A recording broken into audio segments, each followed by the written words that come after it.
Hello friends and enemies.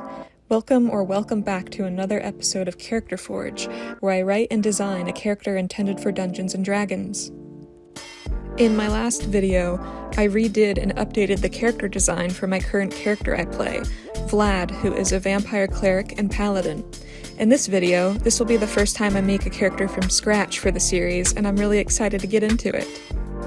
I have noticed about myself and how I like to create characters is, for one, I really like characters which have a strong hook or premise. For example, Vlad is a vampire and a cleric, which is a holy man, and those two aspects are self-contradictory, so it automatically creates a lot of intrigue. The other aspect of how I like to make my characters goes hand in hand in this, which is I like making characters with a lot of internal conflict. In Vlad's case, because the holy and unholy aspects of him come together in the campaign, that automatically generates an insane amount of conflict for every facet of himself, which to me as the player is a lot of fun because I get to develop him straight away.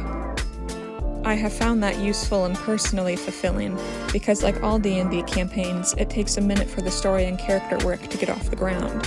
So doing it in this way already provides a lot to work with, both in character and in the game, like being the source of your beginning conversations with your fellow party members, and also benefits you out of the game within art and animatics and writing, where I can dive into that conflict for fun in my own time. Now, that doesn't mean a character has to be self-contradictory in nature in order to have a good hook. I personally define a character hook as a prominent point of intrigue for the character based within their premise. It's a concept or idea you're trying to get across and want to explore. For this character I'm designing and creating right now, I started out from that foundation. I came up with a hook which I really like and knew would bring a huge amount of internal conflict, which, as I stated, I also really like. The idea itself being, what if there was a warlock who had undiagnosed OCD and are not aware that they have a mental illness? Because of their past dealing with fiends and devils, they instead believe a devil has infiltrated their mind, and that the devil is the source of the invasive thoughts and compulsions trying to sway this character into an obsessive, detrimental mindset. The character essentially accidentally placebos themselves into being a warlock by becoming inextricably tied to this perceived patron, but in truth the patron does not exist. They just believe it does, and have personified it so much that it is enough for the profane magic to originate from and give the character a magical typical standard of how D&D warlock powers work, whose magic originates from a patron. It bears pointing out that I am aware that this is a very avant-garde warlock. Not every dungeon master would allow this at their table, and that's totally fair. For those who don't know, warlock is a class in D&D where your character makes an otherworldly pact or bargain with a powerful entity, and in return for whatever you mutually agree on, there's a misconception that it always has to be your soul. It doesn't have to be your soul. And you get magical powers themed around that entity in return. Warlocks are actually one of the best classes in D&D in my opinion, not just mechanically, but also because they introduce so much immediate material for you and your dungeon master to work with for the story. It raises immediate questions that need answers, such as, what did you trade away in the deal? How did you meet your deity? Does your patron have a specific goal they are forcing you to achieve in the campaign? And just those questions alone give everybody at the table something to work with and go off of for a story and roleplay, which a lot of other classes simply don't offer as a feature tied into their core class mechanic, especially in Session 1. I briefly mentioned goals warlocks might have.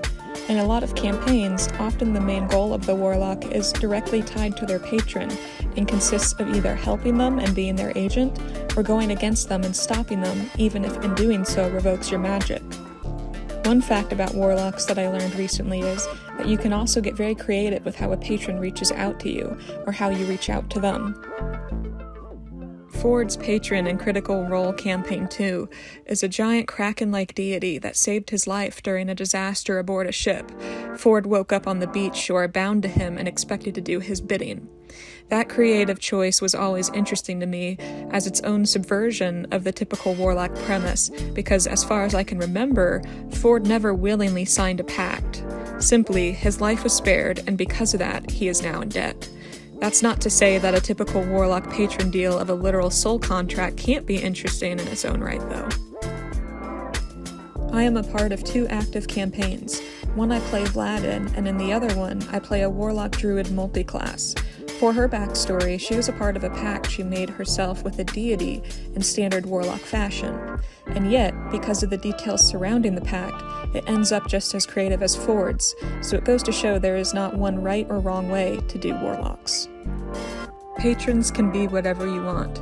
They can reach out to your character in whatever way you want. And the goals of the character can be tied to your deity, or they can be independent. There's a lot of freedom with it, as there is with pretty much everything in D&D. The goals of the character I'm making for this video will have their goal be directly tied to their patron. They want to find this perceived devil and kill it. However, over the course of the campaign, they learn the truth that they don't have a literal devil in their head, but rather it is a mental illness. This character does not take that info well, and becomes unstable, and will take on a new questionable goal to rid themselves of OCD in a way that is an objectively bad idea.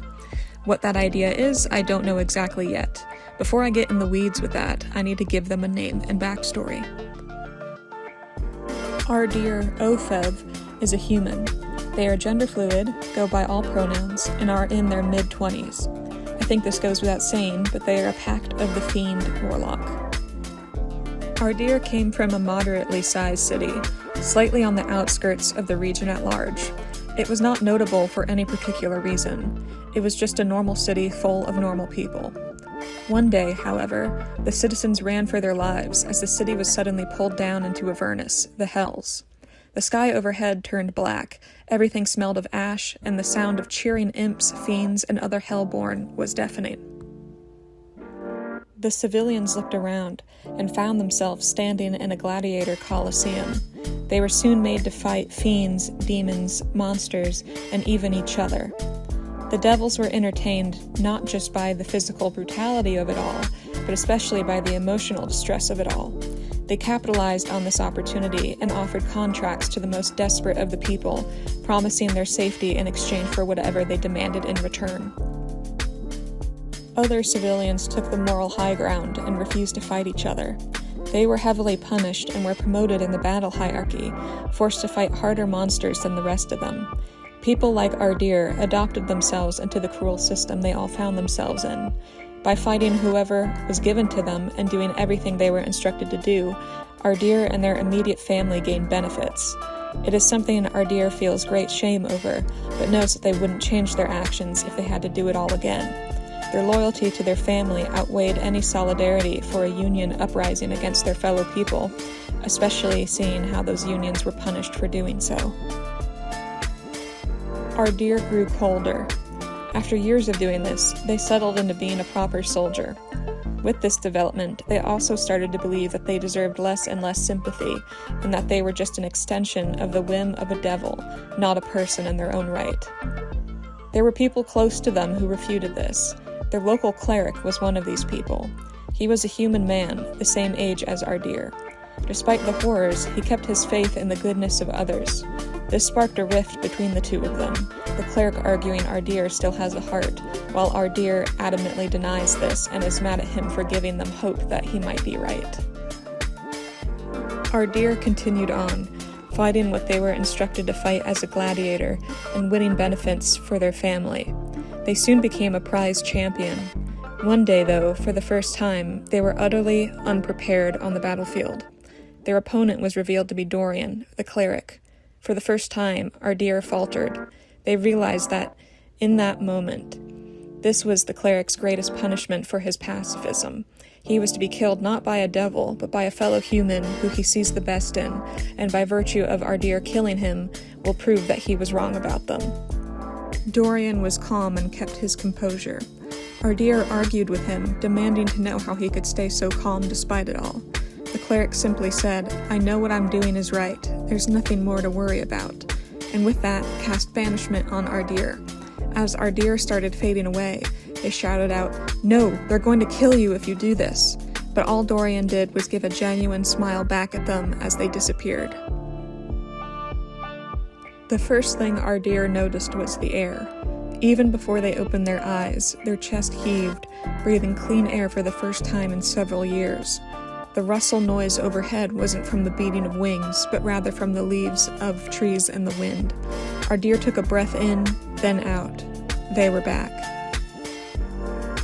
After gaining their bearings, they took to the road. Ardere found out that they were a continent away from where their city used to be. After working many odd jobs to afford food and travel, they made their way back to the gaping hole of where their city was. Determined to find out why the devils did this in the first place, Ardere asked around. After following enough leads in the night market and threatening a lot of people, Ardere soon learned that the king of the region secretly made a deal with a devil. The devils in the hells were facing a drought of willing people to make contracts with. Things had become too peaceful on the surface. People were not desperate like how they used to be. So, in exchange for magical and military power, the king made a deal with an archdevil to sink Ardere's city, a removed, truly unnotable city that no one would miss, down into the hells. This was meant to make the civilians so desperate they would take the devils up on their contracts again.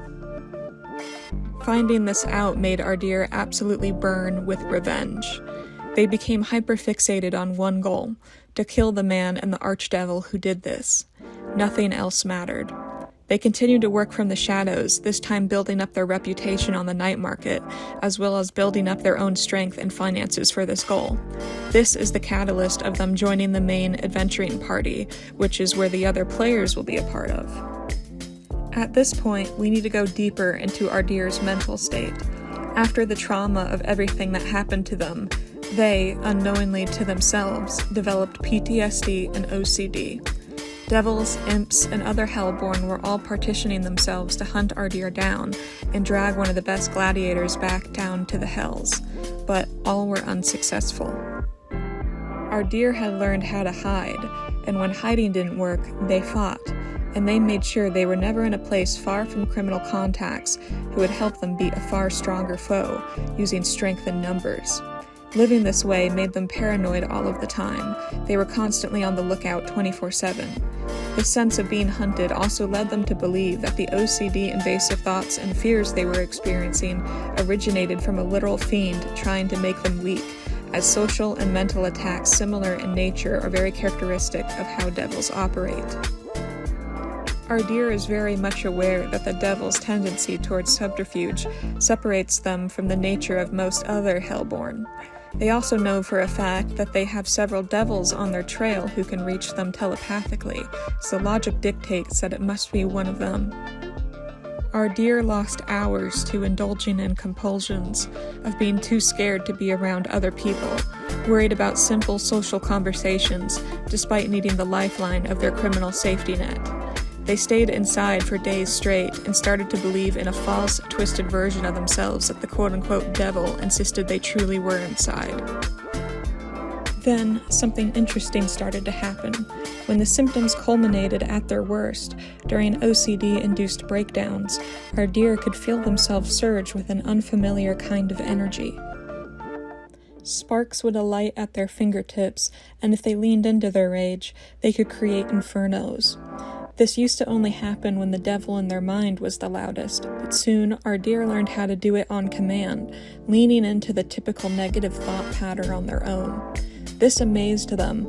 Having lived in the hells for several years at this point, they were very familiar with how warlocks worked and the variety of pacts offered by devils, mainly because they offered them to Ardere directly.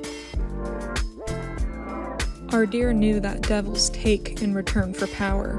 Even though Ardere had never spoken directly to the supposed devil in their mind, nor signed anything, it was painfully, abundantly clear what the devil took from them, which was peace of mind in terms of everything, in regards to others, in regard to the world, and even in regards to themselves. Whether they wanted this arrangement or not was irrelevant at this point. Ardere just assumed the devil had won. Despite this, Ardere's goal did not change. They are still hell-bent, pun intended, on killing the king and the archdevil who did this. Besides, they won't lie to themselves, and part of them was thrilled to have this extra power to help in the quest to do so. I am particularly excited for the plot twists that I know in advance, which Ardere does not yet know, which is them discovering that the devil in their head is not real. I think that, understandably, this would break them. I don't know in precisely which way. It depends on the rest of the campaign's events and the other players to determine how everything plays out, so it's good form not to plan too far in advance. However, I do like having a vague general idea for my own sense of direction, and I like the idea of Ardere trying to conquer their mind through destructive means. Because they live in a fantastical world, I like to think they do so with magic, instead of only through the self-destructive ways we do so in real life.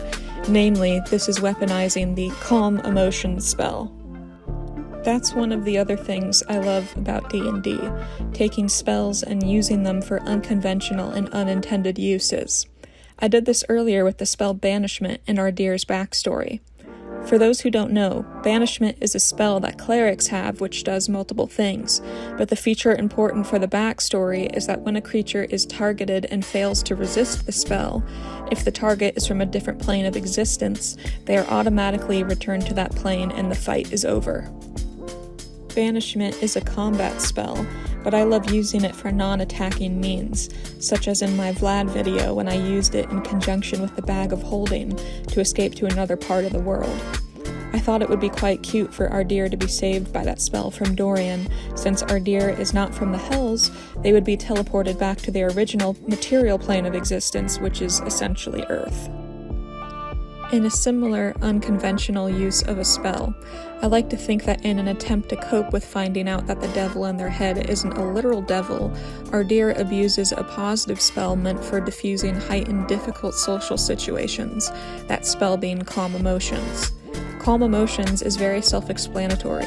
There's actually almost nothing written in the spell's description other than the fact that it simply calms the emotions of the person targeted. I like the idea that Ardere is trying to get a curse put upon them that makes them permanently under the effects of the Calm Emotions spell. It will basically make them calm and numb to the world, with the specific goal making the intrusive thoughts and behaviors fall flat. They think that this will give them a sense of peace. With all D&D characters, part of the beauty of the genre is that nobody knows ahead of time how your character is going to develop, also whether that development will be positive or negative. For this character, I'm more partial to a negative development at first after finding out that the devil isn't real, but then turning into a positive development of them learning that living life numb may be painless, but it is not worth it. Instead, they need to focus on continuously being medicated, going to therapy, and trying different versions of it, and making lifestyle adjustments along with different intentional cognitive behavior, and surrounding yourself with supportive people. Basically focused on dealing with it in the way that you have to deal with it in our world. Even though it hurts not to be numb to everything, it is worth it because you don't get to experience all the positives and highs of your life if you're immune to it all. I see this character being spiteful in the sense that, in order to prove to themselves that they have total domination over the devil in their head that's still there, even if it isn't a literal devil, they continue to be a warlock and have it as their patron, even after finding out that it's a figment of their mind. They think it's cool that their powers come from themselves, and by continuing to use them, that means that they have dominated their mind and they are truly the patron and the warlock, instead of believing that they are a warlock to some greater evil like they used to think. This is another point I am setting up for a possible path in-game, whether or not they stick to this idea. I could see the world and other players supporting them taking this agency, or they could go the other direction and encourage them down a darker path. Or, alternatively, if the other player characters are supportive and very emotionally in tune, they might convince the character to give up being a warlock completely, because indulging in the power that comes from their mental illness is inherently unhealthy, even if they claim to have agency over it. All of these paths are distinct possibilities. I've generally found that good D&D character writing for me consists of coming up with a general concept or bare-bones ideas of a character, giving them a sense of conflict, and then writing down a few crossroads the characters could come to in-game. Basically present choices they could have to make, without writing how each path would pan out, because that's reserved for finding out in the game itself. Think of it as coming up with options for multiple story beats, or as I like to think of them, character crossroads. which they in the moment will choose which path to go down in game, dictated by the world, the dice rolls, and the input of the other characters. Oh, I realized I haven't talked about personality yet.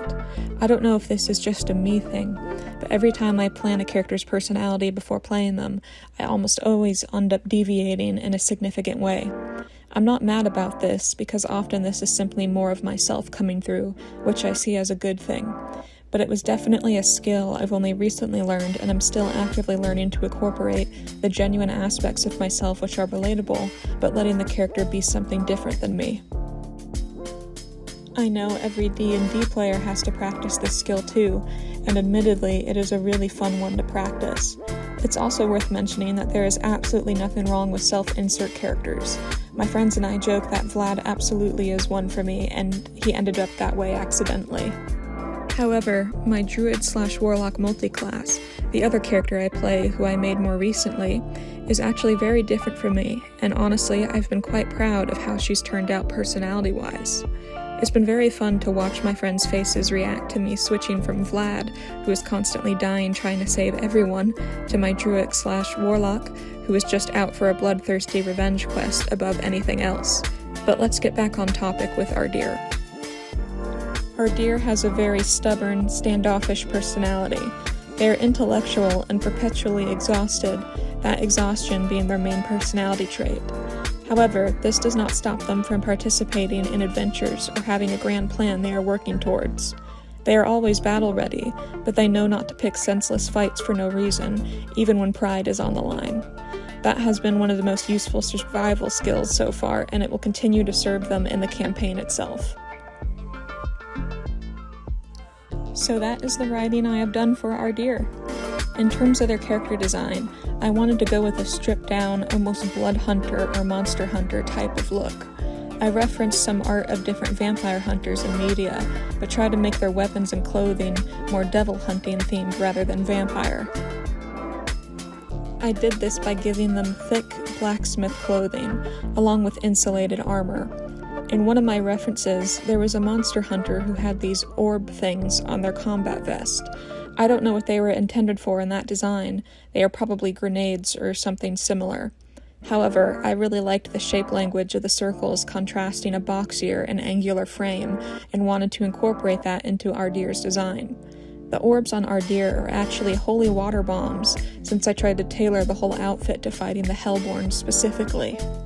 Karlach from Baldur's Gate 3 was also a huge inspiration, not just for the top of the outfit, but also for Ardere's story as a whole. I am a massive Baldur's Gate 3 fan. I adore the game, and I was fascinated with Karlach and her story. It absolutely planted the seed which Ardere grew from, so I wanted to nod to Karlach and their design, and I did so through the top that they wear. Because Karlach lived in the Hells and also catches on fire often, her clothing is very intentional and exclusively consists of thick leather and metal. I tried to keep that in mind when designing Ardere, that they would be on fire very often and would need clothing to withstand it. Another detail worth going over are the burn scars on their body. The ones on their upper half are self-explanatory. I wanted the character design to show in some way that this is a gladiator who fought fire demons and devils on a daily basis and has some wear and tear from that. There are two more unusual marks on their hips, though. For those who don't know, demons and devils and Hellborn in general within D&D come in all shapes and sizes. That's part of the fun of having them in your world. They are just all so varied. I thought it would be fun, and admittedly a little bit silly, if there was a way to show that Ardere fights different kinds of creatures as well. So, I gave them burned handprints on their hips, with the idea that the way they got them was a very large fire demon picking them up and searing them with their hands. This injury contrasts with their other burn scars on their shoulders and face, which are more standard in form and were from a fire blast or something similar. If you are wondering about the bandages on their chest, they are actually transgender binding tape.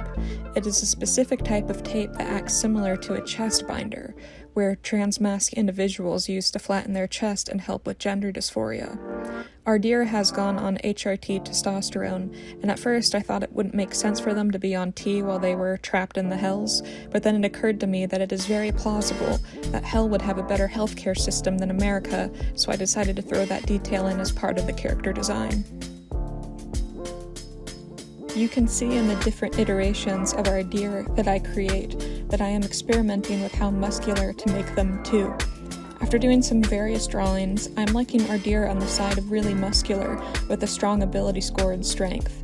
I even thought about possibly multi-classing them as a warlock/fighter, but I am not sure. If I end up playing Ardere in a campaign, I will see how I feel at the time and go from there. Oh, the last thing to mention is that Dorian's favorite color was green, and Ardere dyeing their hair that color may or may not be them wanting to have a piece of him close by in the only way that they can. Not that they would admit this, of course. I'm really happy with how Ardere came out overall. All my characters are personal to me, but Ardere especially is because of my own struggles with OCD. Ironically, if you pay close enough attention to the speed paints, you can see me getting caught in small OCD tendencies of attempting to make a line perfect or coloring precisely within the lines. Thankfully, I've gotten to a point where it doesn't affect my art too much, and making characters that struggle with it too also helps. If you have OCD as well, or any sort of obsessive tendencies, and your experience isn't like mine or Ardere's, that is perfectly valid. My goal isn't to represent OCD as a whole, but rather simply represent a part of what my experience with it has been like. And I look forward to getting to do that more in the future, because I want to make Ardere part of my go-to character roster for art. I also hope you stick around to see that art and hear the other stories I come up with.